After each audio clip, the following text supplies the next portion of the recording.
He said the baby wasn't his. I'm Cara. And yeah. This is how I ended my cheating husband's fantasy life. In front of his side chick, at her own baby shower. With a DNA test that exposed everything. Let me take you back to where this nightmare started, and how I turned it into the most satisfying revenge story you'll ever hear. Tyler and I had been married 5 years. 5 beautiful, comfortable years that felt like we'd built something real together. Sunday mornings meant crossword puzzles and cuddles in bed until noon. We'd talk about our future over coffee, dream about babies during grocery runs, and after 18 months of trying, boom. 2 pink lines on that little plastic stick. I remember staring at that test in our bathroom, my hands shaking with pure joy. After so many months of disappointment, negative tests, and wondering if something was wrong with us, we'd finally done it. I was floating on air as I walked to the kitchen where Tyler was making his usual breakfast of scrambled eggs and toast. I thought I was about to give him the happiest news of his life. I imagined tears of joy, maybe him spinning me around the kitchen, definitely calling our parents to share the miracle we'd been praying for. Babe, I said, my voice trembling with excitement, we did it. We're finally going to be parents. Tyler stopped stirring the eggs. He looked at that pregnancy test, then at me, then back at the test. The kitchen fell completely silent except for the bacon sizzling in the pan. And then, in the coldest voice I'd ever heard from the man I'd been married to for 5 years, he said 6 words that shattered my entire world. Are you sure it's mine? That was the moment my reality cracked wide open. No excitement. No hug. No tears of happiness. Just cold, calculated suspicion. Like I was some stranger off the street trying to trap him with a fake pregnancy claim. I actually laughed at first because it was so absurd. We were married. We'd been trying for a baby. Of course it was his. But Tyler wasn't smiling. He wasn't joking. He was looking at me like I was a criminal he'd just caught in a lie. What did you just say? I whispered, still holding the pregnancy test like evidence in a court case. I mean, we haven't been intimate much lately with work stress and everything. Are you absolutely sure about the timing? Are you certain it's mine? And that's when I realized the man I'd been sharing a bed with, a bank account with, a life with for 5 years was questioning whether I'd been faithful to him. The foundation of everything I thought I knew about my marriage was crumbling right there in our sunny yellow kitchen, over scrambled eggs and what should have been the best news of our lives. After that morning, Tyler transformed into someone I didn't recognize. It wasn't sudden, that would have been too obvious. Instead, it was like watching someone slowly disappear while still physically being there, like he was fading away right in front of me. He started coming home late every single night. Client emergencies that somehow always happened during dinner. Crisis meetings that ran until 10 p.m. and couldn't possibly be rescheduled. His phone suddenly had a passcode for the first time in our entire marriage, the same phone that used to sit casually on our kitchen counter where we'd both check the weather or look up restaurant reviews. Date nights vanished completely. Eye contact disappeared. And my gut kept whispering, something's seriously wrong here. The man who used to rub my feet during Netflix marathons now barely looked at me. When I tried to talk about baby preparations, nursery colors, or doctor's appointments, he'd change the subject or suddenly remember urgent errands that required his immediate attention. We have plenty of time to figure all that out, he'd say whenever I brought up preparing for the baby. Let's not get ahead of ourselves. But I was already 4 months pregnant. We weren't getting ahead of ourselves, we were behind on everything that normal expectant parents should be doing together. The breaking point came on a Thursday evening when I was lying in bed, scrolling through baby name websites and trying to imagine what our little one might look like.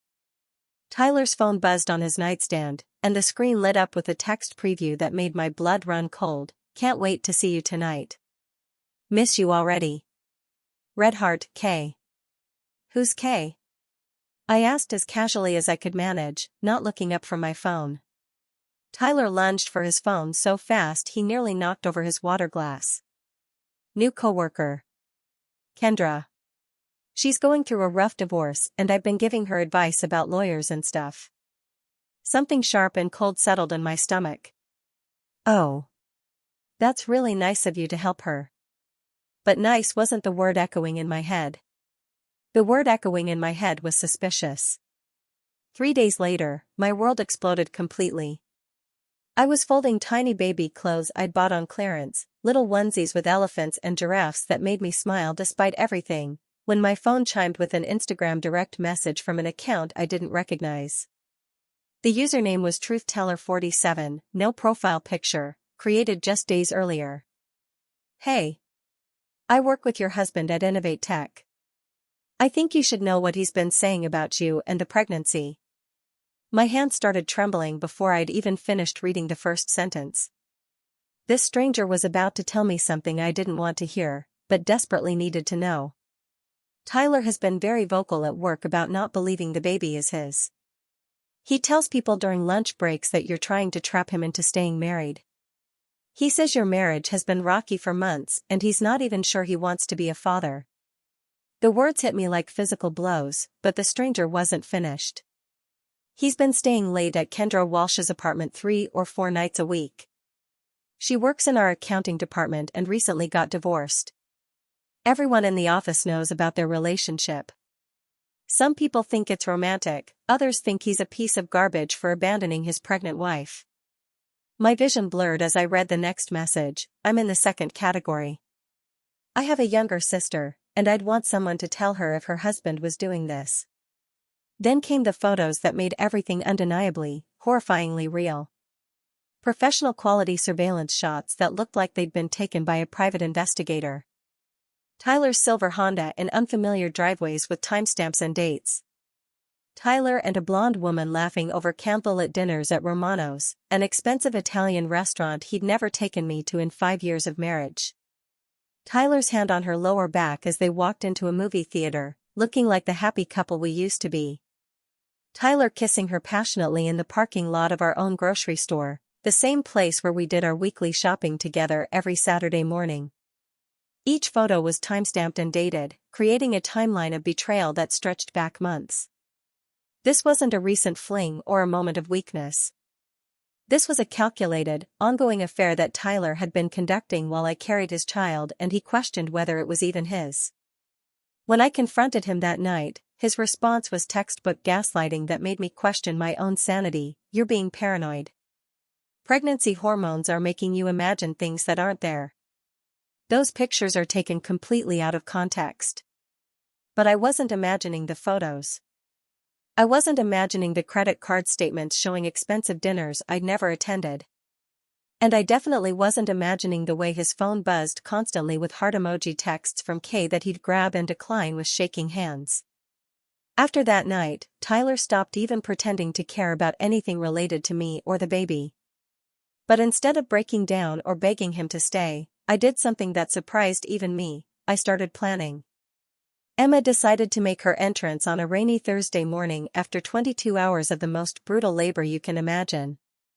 I'd been calling and texting Tyler since my contractions started at 6 a.m., giving him updates as they got stronger and closer together. His response at 10 a.m., crazy day at work today.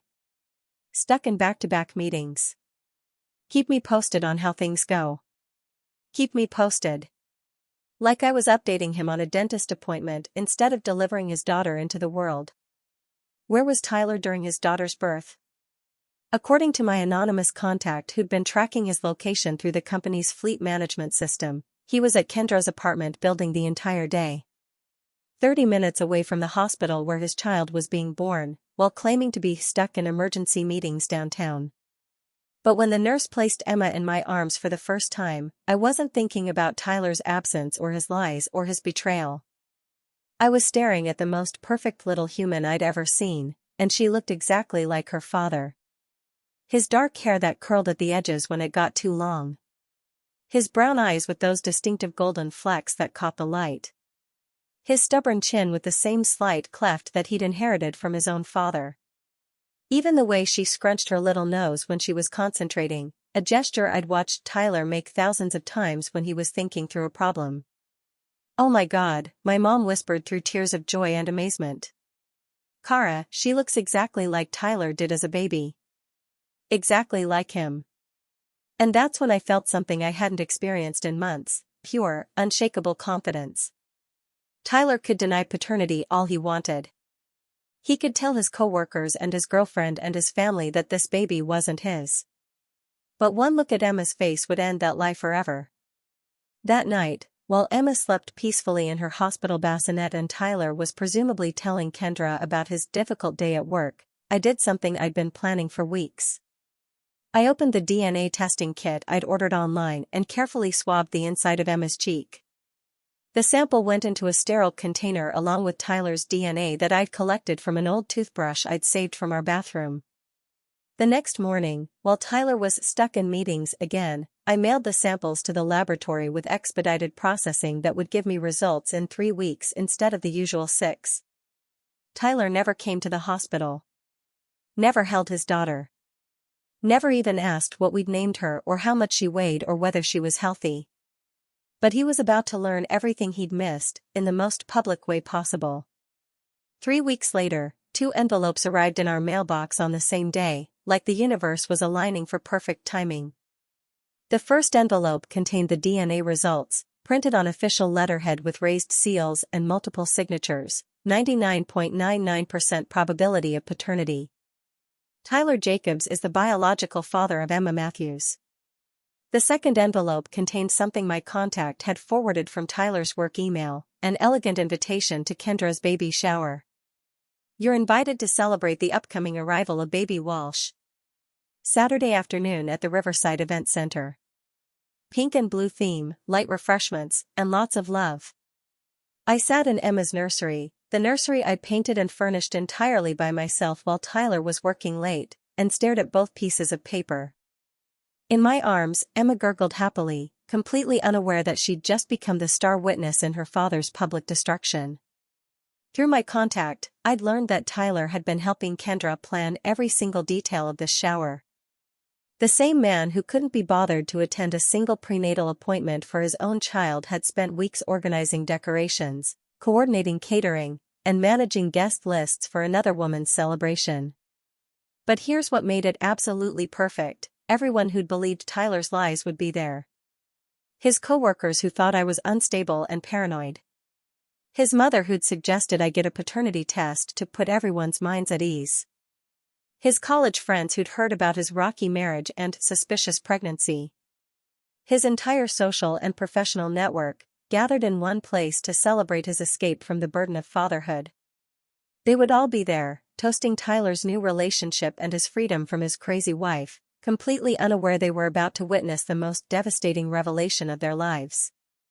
I called the divorce lawyer I'd been consulting with, paid for with the secret savings account I'd been building for months, and had papers drawn up immediately. Full custody, substantial child support, division of assets. Everything is ready to go. Then I did something that felt almost ceremonial. I went shopping for the perfect outfit for Tyler's public destruction. A black wrap dress that showcased my post-pregnancy figure beautifully and made me feel powerful. Red lipstick that would photograph perfectly in the inevitable social media posts. Heels that added 3 inches to my height and infinite confidence to my presence. I spent the rest of the week practicing my entrance, my speech, my facial expressions in the bathroom mirror. Some people wait for karma to find their enemies. Others prefer to schedule karma's arrival with mathematical precision and deliver it personally. Saturday afternoon arrived gray and drizzly, which felt absolutely perfect for what I was about to do. I dropped Emma off with my mother, who could see the determination in my eyes but still didn't know the full extent of my plan. "Are you absolutely sure about this, sweetheart?" she asked, studying my face with the concern only mothers can show. I've never been more sure of anything in my entire life. The Riverside Event Center was exactly what I'd expected from Kendra, over-the-top Instagram perfection designed to impress people and create envy. Through the large windows, I could see pale pink and blue balloons arranged in elegant clusters, elaborate floral centerpieces that probably cost more than most people's monthly car payments, and a dessert table that belonged in a wedding magazine. 40 guests were mingling with champagne glasses, celebrating new life and fresh beginnings under fairy lights and silk ribbons. Tyler stood near the gift table wearing a navy suit I'd never seen before, probably bought specially for this occasion. His arm was wrapped possessively around Kendra's waist as she opened presents, both of them glowing with the satisfaction of people who believed they'd gotten away with something terrible. Around them, Tyler's entire world had gathered to celebrate. His co-workers from Innovate Tech Solutions, including the ones who'd heard him deny his own daughter. His college buddies who'd been told I was trying to trap him. His mother, who had stopped calling me after Tyler convinced her I was acting unstable during pregnancy. Everyone who had been fed his lies about his paranoid pregnant wife and her suspicious baby. I stood outside in the drizzle for a moment, watching through the windows like a ghost observing the life that had been built on the ruins of mine. Tyler looked genuinely happy, radiantly, blissfully happy in a way I hadn't seen from him in months. Then I walked through the front door and shattered his happiness forever. The reaction was immediate and electric. Conversation stopped mid-sentence as if someone had pressed a mute button on the entire room. Champagne glasses froze halfway to perfectly glossed lips. 40 pairs of eyes turned toward me like I was a natural disaster walking into their perfect celebration. Tyler's face became a masterpiece of human emotion in fast-forward, confusion melting into recognition, recognition crystallizing into understanding, and understanding exploding into pure, beautiful terror. "What are you doing here?" he managed, his voice cracking like a teenager asking someone to prom. I reached into my purse and pulled out the first envelope, the DNA results that would end his lies forever. But instead of handing it to Tyler, I walked directly toward Kendra, who was watching this exchange with growing confusion and obvious discomfort. "I don't think we've met," she said, trying to maintain hostess politeness despite the tension crackling through the room like electricity. I handed her the envelope containing Tyler's DNA results, making sure my voice would carry across the suddenly silent space. "I'm Cara Matthews, the mother of Tyler's 3-week-old daughter. He's been telling everyone that she isn't his, but I thought you might be interested in seeing some scientific evidence to the contrary." The silence that followed was so complete you could hear the air conditioning humming in the ceiling vents. Kendra's hands trembled as she opened the envelope and began reading the official results aloud, her voice getting weaker with each word. "DNA paternity test results. Subject, Emma Matthews. Alleged father, Tyler Jacobs. 99.99% probability that Tyler Jacobs is the biological father." Her voice trailed off completely, but the damage was done. The room erupted into chaos that was beautiful to witness. Gasps echoed off the high ceilings. Phones appeared like magic, recording what was clearly becoming the most dramatic baby shower in social media history. Tyler's mother actually clutched her chest like she was having a medical emergency. His college roommate started laughing, whether from shock, admiration, or disbelief, I couldn't tell. "That's right," I announced to the room of 40 shocked faces, my voice carrying clearly across the stunned space. "Tyler has been lying to all of you for months. Abandoning his pregnant wife, denying his own child, and playing the victim while I raised his daughter completely alone." Kendra's face went through its own emotional journey as the reality hit her. She threw the DNA results at Tyler's chest, then grabbed her water glass and hurled it across the room where it shattered against the decorative wall, sending crystal fragments across the expensive venue floor. "Get out," she screamed, her voice cracking with rage and humiliation that echoed through the entire space. "Get out of my shower. Get out of my life." Tyler tried to grab my arm, begging me to step outside so we could talk about this privately like adults, but I was ready for that too. I pulled out the second envelope and handed it to him in front of everyone, making sure every person in that room could see exactly what was happening. "Divorce papers," I said calmly, my voice steady and clear. "You'll be hearing from my attorney about custody arrangements and child support for Emma. All future communication goes through my lawyer." As I walked toward the exit, the crowd parted like I was Moses crossing the Red Sea. Some faces showed pure shock, others showed something that looked almost like respect or admiration. Tyler chased me to the parking lot, apologizing and begging and promising that everything would change if I just gave him another chance. But I turned to face him one final time, with 40 people watching from the windows and recording everything on their phones. Tyler, I said quietly, making sure everyone could hear every word. The only mistake I made was believing you were the man I thought I married. Emma and I deserve so much better than a father who abandons his child and lies about her existence to anyone who will listen. And then I drove away, leaving Tyler standing in the rain with the ruins of his carefully constructed fantasy scattered around his feet like confetti. Tyler's perfect new life imploded in spectacular fashion. The video of our confrontation went viral within hours, turning him into an internet meme about deadbeat dads and cheating husbands. Kendra dumped him the moment she realized she'd been played by a man who abandoned his pregnant wife for her. His job disappeared when the story reached HR. Apparently tech companies don't like employees who abandon pregnant wives and lie about paternity, especially when it goes viral and reflects poorly on the company culture. The friends who'd believed his stories about his unstable wife suddenly stopped returning his calls. His mother, who had spent months telling people I was probably lying about the pregnancy, now tried desperately to reconcile by sending gifts for Emma and leaving voicemails asking to start over and put this whole misunderstanding behind us. I returned every package unopened with a simple note: Emma will know her grandmother when her grandmother stops making excuses for her son's abandonment of his child. 6 months later, I ran into Tyler at the grocery store, the same one where he'd been photographed cheating on his pregnant wife. He looked like he'd aged 10 years in 6 months. Dark circles under his eyes, cheaper clothes, the defeated posture of a man who'd lost everything he thought defined him. When he saw Emma in my shopping cart, clearly displaying every one of his genetic features, tears filled his eyes for the first time since I'd known him. She's beautiful," he whispered, his voice breaking. "She looks just like..." I didn't flinch or soften. "Yeah. Just like her father." "Shocking, right?" He started to reach toward her with a trembling hand, then stopped himself. "Cara, I know I don't deserve to ask for anything, but..." "You're absolutely right. You don't deserve to ask for anything." Today, Emma is 2 years old, and she fills our house with laughter every single day. She giggles when I read bedtime stories, claps when I sing silly songs during bath time, and is going to grow up knowing that her mother fought for her truth when it mattered most. Tyler is just a cautionary tale now, a story I'll eventually explain when she's old enough to understand that some people choose lies over love, betrayal over loyalty, and that her mother chose to fight rather than accept being discarded and forgotten.